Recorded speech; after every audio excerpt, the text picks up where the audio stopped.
So please join me in welcoming the agent of that change, the United States Ambassador to the United States, the Honorable Nikki Haley.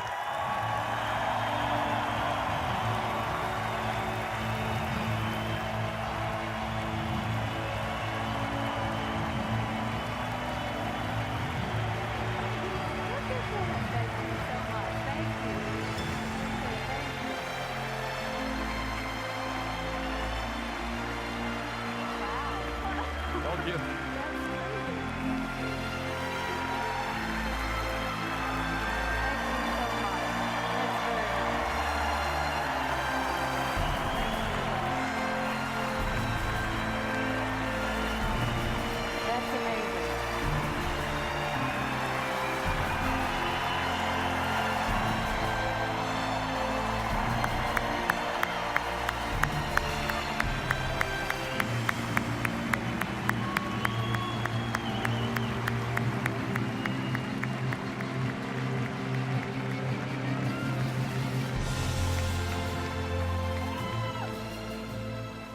Ambassador, I think they're a little lukewarm on, I'm just not sure what the reception is going to be like. So let's pick up on where I left off in my introduction, that statement you made following the meeting, the Security Council meeting on the Middle East. Were you surprised what you saw about the attitudes and discussions on the Middle East at the UN, and what could be done to change it? You know, I was confused. It was totally bizarre because in my first month, talking about the Middle East, there's a lot to talk about. And whether you're talking about Hezbollah or ISIS, all the issues in Syria, which is, a problem, that's what I expected us to talk about. I didn't expect an Israel bashing session. And literally, listening to each member say the same thing over and over again, I knew they said it was bad, but until you hear it and you see it, you just can't comprehend how ridiculous it is. So, a lot of people here are just getting to know you for the first time. The theme of our conference this year is Many Voices, One Mission, celebrating the diversity of the pro-Israel cause. Can you talk a little bit about how you started to learn about Israel, your affinity for Israel? Well, I am the daughter of Indian parents who reminded my brothers, my sister, and me every day how blessed we were to live in this country.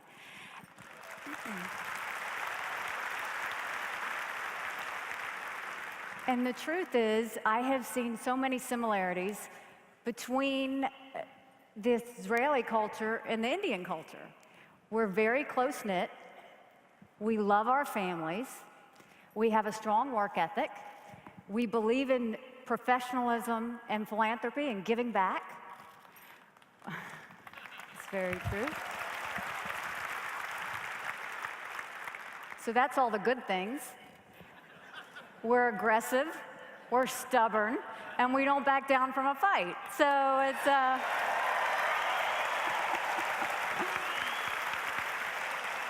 So I want to talk about some policy issues you're dealing with.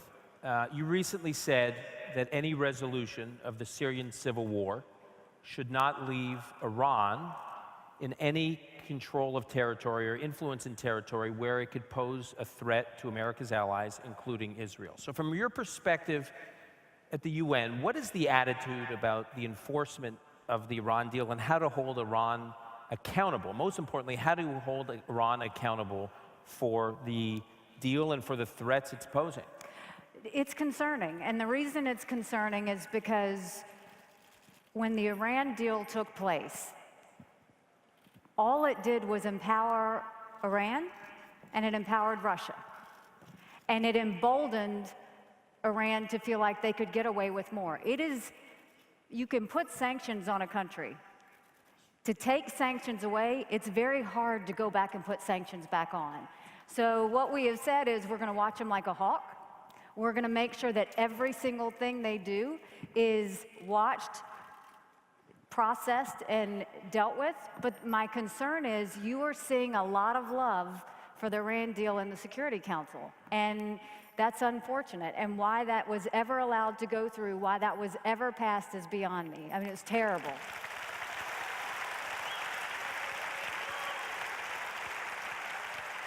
I want to quote from your first remarks, your first public remarks as ambassador. You said, regarding those countries, those nations that don't have America's back at the UN. I think everyone was sort of stunned when you said this, because you said, quote, "We're taking names."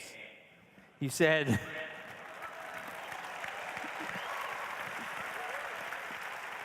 "We're taking names, and we will make points to respond to that accordingly." So specifically, what can the United States do? What can the ambassador for the United States do to hold countries accountable to, as you said, to address the fact that many of them don't have America's back at the UN? You want to see my list, don't you? Yeah. We only have a little bit of time, but You know, basically what it comes down to is I'm not there to play. And what I wanted to make sure of was that the United States started leading again. And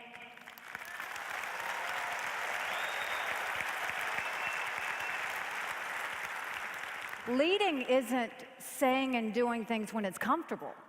Leading's saying and doing things when it's not comfortable. So the goal was have the backs of our allies. Never again do what we saw happen with Resolution 2334 and make anyone question our support.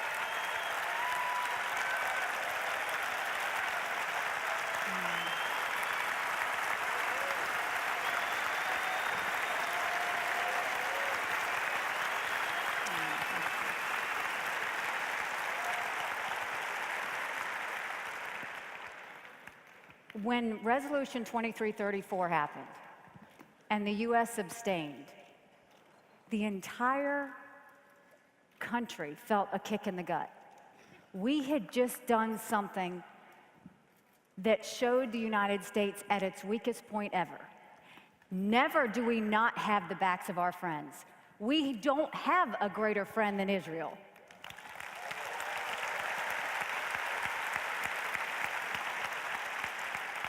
And to see that happen was not only embarrassing, it was hurtful. And so what I can tell you is everyone at the United Nations is scared to talk to me about Resolution 2334. And I wanted them to know that, look, that happened, but it will never happen again.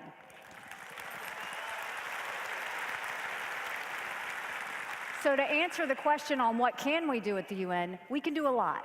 The power of your voice is an amazing thing. So one, changing the culture of the UN is very important. And the way you change the culture of the UN is the United States tells them what we're not going to put up with. We start to change the culture to what we should be talking about. And then we actually act on what we say. I wear heels. It's not for a fashion statement. It's because if I see something wrong, we're going to kick them every single time.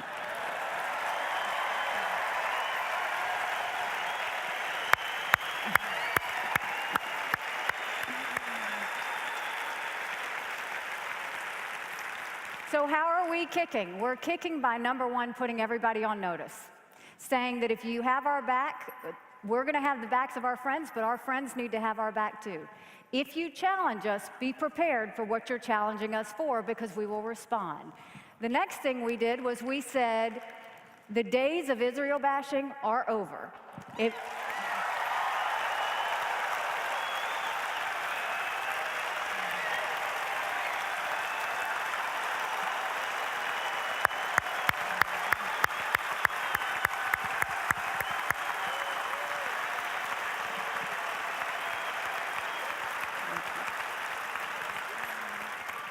We have a lot of things to talk about.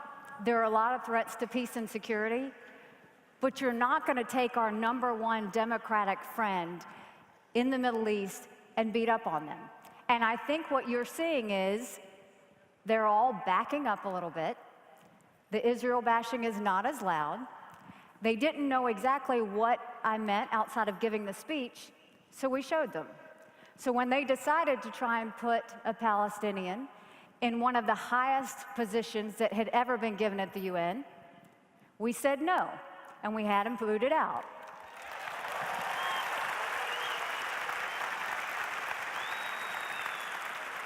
That doesn't mean he wasn't a nice man. That doesn't mean he wasn't good to America. What it means is until the Palestinian Authority comes to the table, until the UN responds the way they're supposed to, there are no freebies for the Palestinian Authority anymore.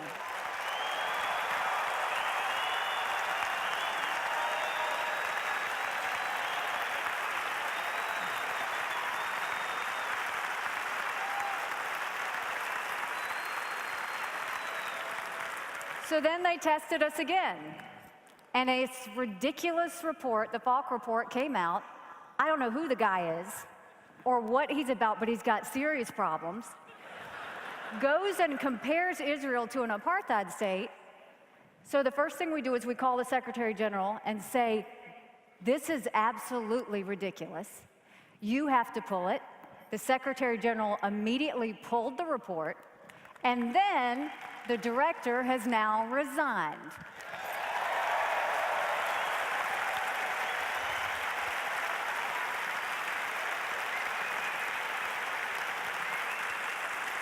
Last thing.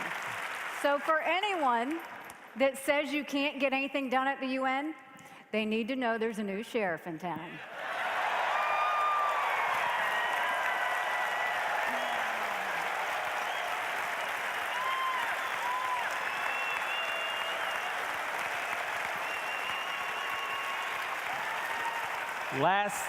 Last question. I think this crowd would be thrilled to hear you for hours, but we're going to, days, weeks, months.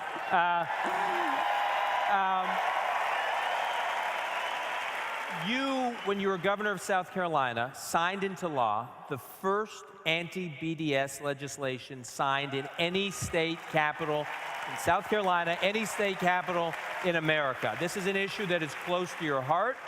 Now, with your new position, what do you think could be done to continue and escalate the fight against those who want to delegitimize Israel through the BDS movement? I think we have to show how absurd it is. We have to basically show, just in common sense terms, if you want to boycott North Korea, I get it. If you want to have divestments and pull something away from Syria, do it. If you want to talk about other issues that we're dealing with, I can understand that. But Israel? You know, and number one, I appreciate all the support and kindness and everything that you've given to me.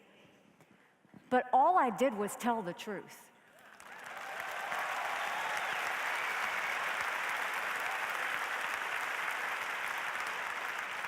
And if you want to continue to support me, which I greatly appreciate, understand that by telling the truth and showing the power of your voice and putting action behind it, there's nothing we can't change. So with the BDS movement that we were able to stop in South Carolina, we're going to continue to take that to the UN and make sure that they understand that is not what we need to be focused on.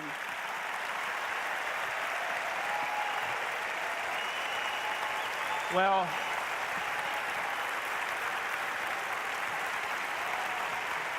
it's unbelievable.